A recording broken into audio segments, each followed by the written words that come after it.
Welcome to another day. Great to have a few minutes together as we look at God's Word. And I also want to take a moment or two and talk about missions. And most of you are involved in a church that cares about missions. Our circle of Christianity doesn't major on self. Our buildings are usually a little run down and vehicles the same and staff underpaid. But we are in the business of getting the gospel to the world and as the best way that we know how. And so I want to read just a quick article. This is from John Nelm's Final Frontiers. Now understand, Brother Nelm's and he's got a huge, wonderful ministry. And if you don't get the Final Frontiers magazine, this is called a progress report that I'm looking at here. And they have a website. You can see all their ministries online. And they're just busy trying to do the best they know how, trying to feed the poor. They have things for orphans, and they're smuggling Bibles and supporting pastors, all kinds of things. And it's a neat thing. And I'm just going to read an article here about this, just their update. Nolan is his wife. Nolan and I had a great trip to Egypt. As far as anyone was concerned, we were just typical tourists doing tourist things. Still, in reality, we were there for the ministry, meeting pastors we support from other lands, and pastors there on the ground. They're there on the ground serving faithfully. And so it might have been pastors from other countries who heard here and there that he was going to be around. They worked their way in to cross paths with him. He was there also in Egypt to follow up with men that they support, and it's part of their accountability process. They want to make sure these guys are doing what they said they're doing. You know, if you've not heard stories, some church out in the jungles or deserts, wherever, and we show up and they have a big sign, Freedom Baptist Church, and then 6 weeks later, some Mormons come along, they take the Baptist sign down, they put up a Mormon sign, and then take that down, put some Presbyterian. They're starving, they're hungry, they're needy people, and some are greedy, but I'm going to give them credit that they're just needy, and we're rich. That he tries to follow up on people to make sure that they believe right and they're doing right. And anyway, years ago, a government official in one country sent word to us about a week before my scheduled trip to his land, warning me that if I came in, I would never leave.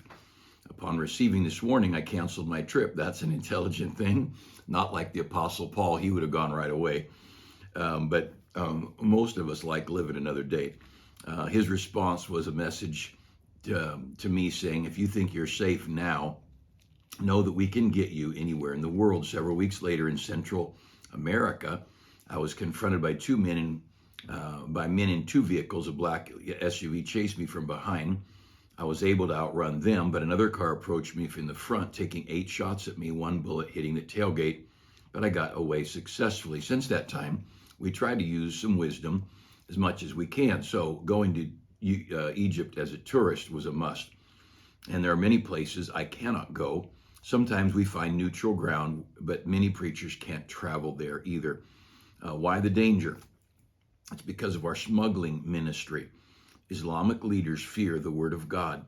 They see the Bible as the most potent weapon for destroying Islam and their way of life.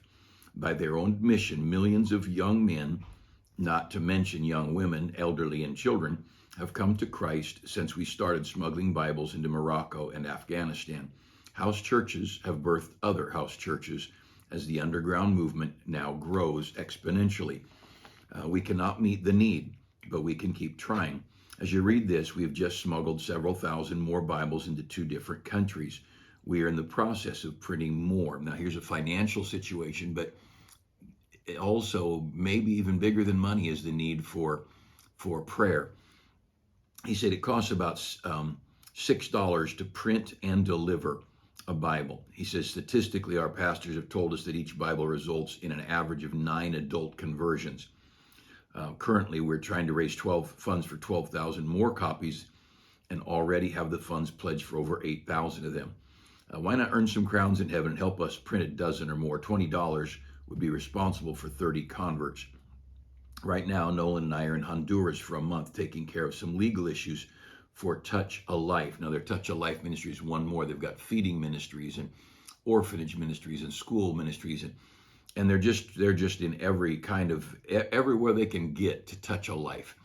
We're meeting with some opposition that's hindering our work, so please pray that the Lord makes the crooked way straight. Now, here's a problem that they're facing. We are facing serious problems getting funds to several countries. The enemy can't stop the preachers from working or you from giving, so they're going after our funding routes. Our people are suffering from a lack of funds, which we have in hand and are trying to get to them.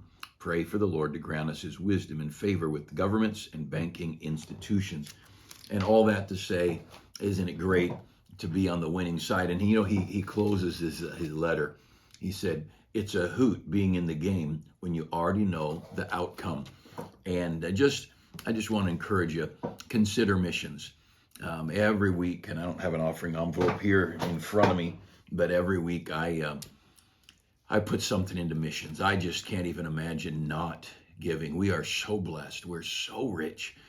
And a church like ours, we're not some mega church or anything, but you know what? There are thousands and tens of thousands of churches around the country.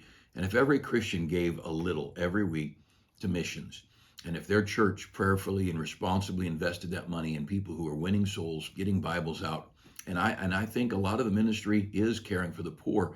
We have missionaries who, because of the overreach of crooked and corrupt governments and satanic leaders, they've not been allowed out of their home or to have church services. But when they start bringing bags of groceries around, the police or whoever, government officials, they overlook that. And so I'm in some poor third world country, and I'm not supposed to leave my home, but the officials see me first going to the police station with some boxes of food, some supplies for them. And I just say, I just want to make sure you guys are doing okay, and I appreciate you. And on the way out, I say, and by the way, I'm delivering some of these to some of the needy people in our community. I hope you'll give me that chance to feed your people. And so as an American, I'm there to feed people. Now, they don't know I'm fellowshipping with my church members. They don't know I'm delivering Bibles. They don't know I'm giving spiritual encouragement, maybe some financial help. But one of our pastors has found himself with great liberty, not one, more than several pastors on the mission field, and some national pastors, national meaning from that country. So I go to the Philippines, I'm a missionary from America. But a pastor who's a Filipino man, pastoring his own people, that's a term we use, a national. He's from that nation. And so when you hear that term, that's what they're talking about. But many national pastors have found liberty to get out and visit their members and visit strangers and witness and get the gospel out. You know, when you're hungry and you're not supposed to leave your house, and some Baptist preacher comes by with a bag of groceries and a gospel tract and a New Testament in your language, you just might take it. And where you might not give him the time of day normally when he's out knocking on doors. And so pray for these missionaries and pray for groups like Final Frontiers, because the devil does not want the Bible out. And the devil doesn't want people saved. He doesn't want churches built. And of course, it's God's work. And why God allows the devil such liberty, I don't know. There's all kinds of philosophical things, but he's God. He does what he wants. But I know this, he's commanded us to go, and he's commanded us to care. And so I hope you'll pray for our missionaries. I think of our missionaries, the workers with Final Frontiers are probably the ones in the most difficult and dangerous areas. They could use prayer, and John Nelms, he's a little older than me, and he and his wife, they just go everywhere. They just go. It doesn't matter the danger. And there are times, like he said in his letter, that they decide to cancel a trip. But these people are great Christians. They're just great Christians, trying to do the best they can. And obviously, there's along the way, somebody's going to take advantage of me. You think about our church. How often have we given money to somebody who just took advantage of us? How often have we tried to help somebody? Just recently, I talked to a business owner I knew, and there was a newer person I'd gotten a chance to get to know, and this guy needed a job, and this guy needed employees, and I put them together, and I said, now, I don't know this guy. I can't vouch for him. I'm not making any promises, but he says he's got this skill that would match with your need. And sure enough, he goes there, gets the interview, and he gets hired. And the company owned, the boss of the company, the owner of the company, a few days later sent me a text. He said, hey, that guy you sent, I hired him. He's not shown up for work yet. And So we don't always invest in the best investments, but how do you know? We just go give and care and try to love people. And I know folks who don't want to give money to anyone on the street. Oh, they'll probably spend it on drugs. Well, they might, but I'm going to try and be a help to people. And if I could help the right person, somebody who truly is in need, a few dollars that not going to change my budget, might make a difference for them. And you got to make the decision. Each of us will give an account. I'd like you to look at the Bible with me today just a little bit, and we're going to start in 2 Samuel chapter 22. If you want to look over there, 2 Samuel 22. Here at church, we've been so blessed. And if I could just tell you, trials come obviously into all of our lives. We've got some good friends right now in physical difficult times, and we've got one of our greatest guys in the hospital and in and out with some heart problems, and some of our friends got loved ones in the hospital. One of our members got two loved ones in the hospital, and I just got a list of people right here before me. I'm praying for these people, and good people that love God. We're in this troubled world, and we need the Lord, and sometimes our trials help us be compassionate for others. Sometimes our trials help us realize how good God is, but don't lose hope. Like he said, it's a hoot to be in the game when you know how the game ends, and we do know how it ends. Let's just love God, love people, and some of the people are jerks. I'm the first one to say it, but look at God so loved the world. God didn't love the elect. He didn't love just a little group of people. God so loved the world, and some of the people God loved killed his son, and he still loved them. And so don't forget, as the people of God, our job, our duty is to represent Christ, is to do what he would do if he was here in any way possible. So let me run through a couple verses with you, just a principle. 2 Samuel 22 and verse 26. 2 Samuel 22, verse 26. With the merciful thou wilt show thyself merciful, and with the upright man thou wilt show thyself upright. Now I look at that verse and think, God said he would be merciful to those who are merciful. And I look at that and think, you know what? I want mercy. Well, if I want mercy, there's the formula. How am I going to find mercy? I'm going to be merciful to others. Now, what's mercy? Mercy is not treating people the way you'd like to. Put it in more plainer terms. When you'd like to slap somebody and you don't. I saw a sign that says anxiety is when you're not able to choke somebody who dearly needs choked. And I'm not sure that's all that we ought to do, but you know the emotion and the anxiety and frustration, and to see mercy is when someone owes us something and we don't get it, whether it be love or kindness. It could be in a marriage. Your spouse doesn't treat you as they ought to treat you. Oh, shock! Just surprised that our spouse would not treat us like God says treat us. And look, in 40 years of marriage, there has been a moment or two when my wife and I probably did not treat the other the way God would like us to treat the other. We said something in our vows for better and for worse. And we've had some better and we've had some worse. We've had some poorer and we're looking for the richer. And not really. God's been so good to us. But this is a formula for mercy. I want mercy, because I need God to be patient and merciful with me. So I need to show with the merciful, thou wilt show thyself mercy. Look over to 2 Chronicles chapter 30. 2 Chronicles chapter 30. And he goes on, and this principle goes all through the Bible. I could take a long time. I'm just going to show you a few highlights. But 2 Chronicles chapter 30 and down at verse 9, and it's a warning to the people of God. If they would turn back to God, if they would come to him and seek his mercy, turn from their hard heart and their stiff-necked and their selfish ways. And he says in verse 9, for if you turn again to the Lord, your brethren and your children shall find compassion before them that lead them captive. These people were being carried away captive to Babylon. And he said, if you'll seek God, your kids will find mercy at the hands of these their captors, so that they shall come again to this land, for the Lord your God is gracious and merciful. The Lord your God is gracious and merciful. Now, in the first verse we looked at, if I will be merciful, God will be merciful to me. This verse, if I will turn to God and seek after God, he'll be merciful to my children.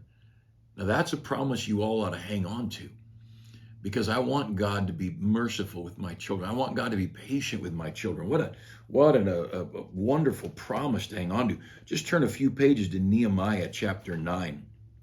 Nehemiah chapter 9. Nehemiah, from the end of Chronicles to Nehemiah, the 70-year captivity has gone on. Nehemiah, or first Zerubbabel came back, and Ezra, and they were rebuilding the temple, and now Nehemiah, Zechariah and Haggai come back, and they're helping build the walls and get the city defended. And if you look there at Nehemiah chapter 9 and verse 17, he says, correcting these people, he says, and refused to obey, neither were mindful of thy words, thy wonders that thou didst among them, but hardened their necks. So he's talking to God about how bad the people were. And in their rebellion, they appointed a captain to return in their bondage. But thou art a God ready to pardon, gracious and merciful, slow to anger, and of great kindness, and forsookest them not. Now, the little phrase here, first of all, if I'll be merciful, I'll get mercy. Second of all, if I'll turn to God and seek his help, he'll be merciful to my children. What a promise. Don't be stupid.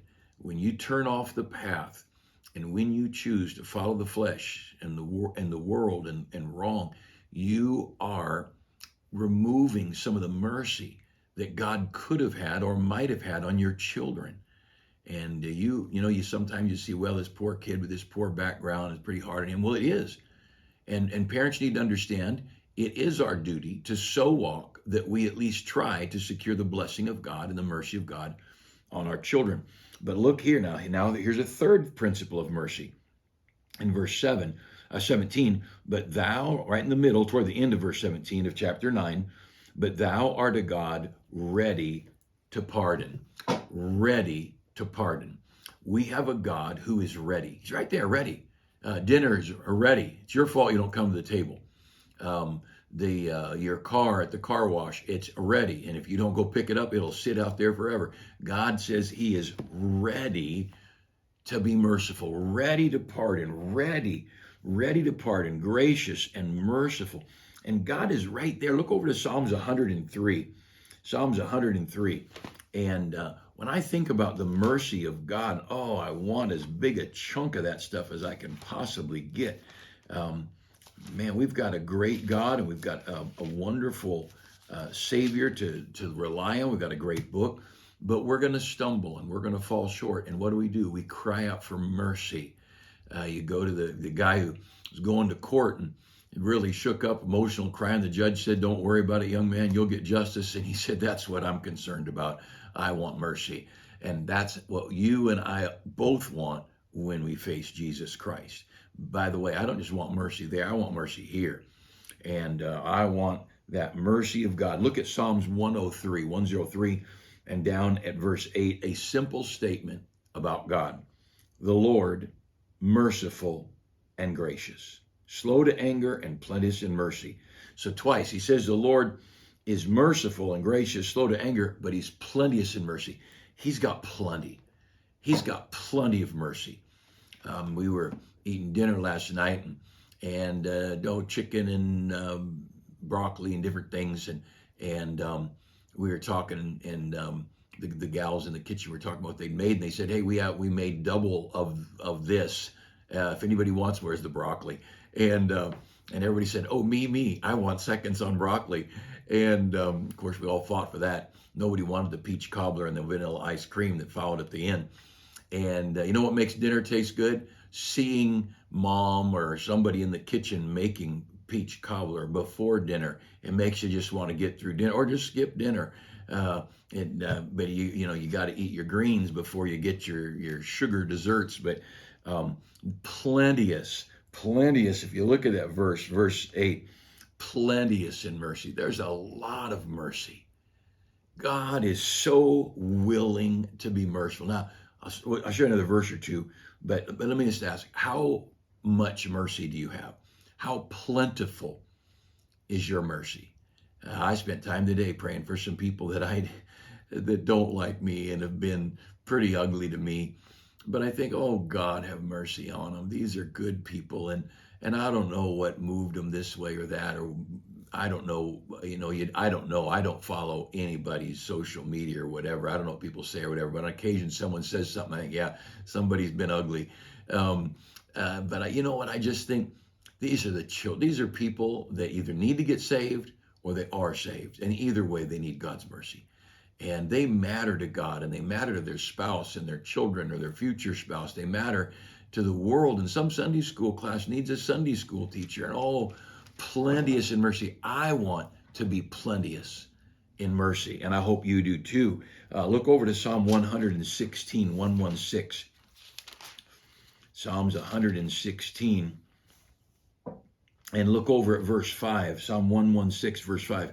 Gracious is the Lord and righteous, yea, our God is merciful. Our God is merciful. Now, to be righteous is to do the right thing. To have mercy is to not give us what we deserve.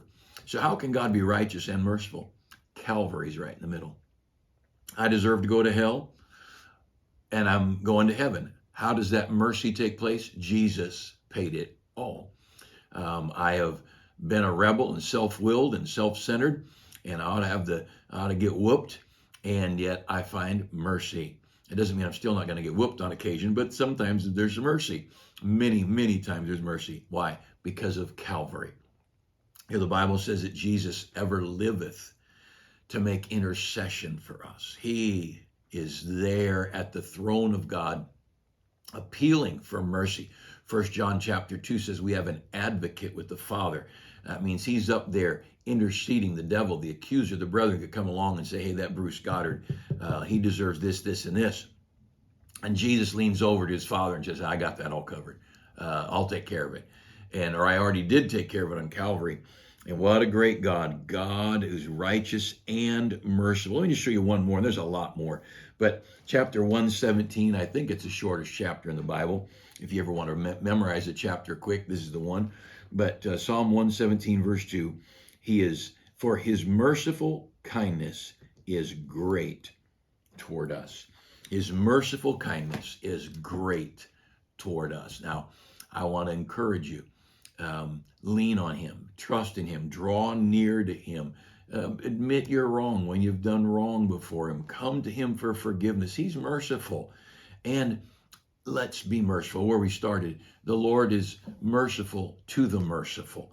And I think of that story in the New Testament. Jesus said, here's a guy who owed a small debt, and they had what England would have called a debtor's prison in the New Testament era. And you had to work off your debts you didn't pay. And now we have you can walk out of a store and not get charged. You're just criminal. We're just letting people be criminals. But years ago, you eat at a restaurant and don't pay your bill. They make you go wash dishes to work off your meal. None of that happens anymore. We've so messed up our culture. We think it's mean to make people pay. But this guy couldn't pay it, and the guy he owed said, hey, go put his kids into bondage. Go put him into bondage till he pays his debt. And he begged for mercy. And the guy that he owed said, I'll forgive you your debt. And he just let him go, forgave it. And the guy gets back to his friends at work or wherever it was, and one of his friends owed him just a fraction of what this man had owed the boss or the rich guy. And he was vicious with the guy. You don't pay me, I'm going to have you go to jail, and you'll sit in jail, or you'll be in a bond servant kind of thing until you pay off your debt. And he was very harsh. And the friends who saw it went to the first guy that he owed and told him. And the guy he owed originally that forgave him said, never mind, I'm not forgiving you. Toss him into jail. And Jesus said, look, if you don't forgive others that owe you so little, when God has forgiven you, whom you owed so much, if God is willing to let me go to heaven when I deserved hell, could I not forgive someone else? And if we don't forgive, the Lord promises he will judge us. He will. I remember years ago, I'm going to say the first year of our church, I preached a message on forgiveness and mercy, and I think I mentioned that story, but it was something about forgiveness. And the Bible's full of verses on forgiving others. Be a kind one to another, tenderhearted, forgiving one another, even as God for Christ's sake hath forgiven you, Ephesians 4 says. And after the sermon, I'm 24, 25, just a young kid preacher. And this elderly lady, probably my age now, she came up and said, Pastor, I just want to tell you something. Some people have hurt me, and I have no intention of forgiving them. I haven't forgiven them, and I'm not gonna forgive them. And she turned around and walked away. And I thought, wow, oh, I don't know the end of that story, but you'll never regret being merciful. You'll never regret forgiving. It's Christ-like. It just is. And people are going to give every kind of excuse in the world, but it comes right down to it. It's Christ-like to forgive.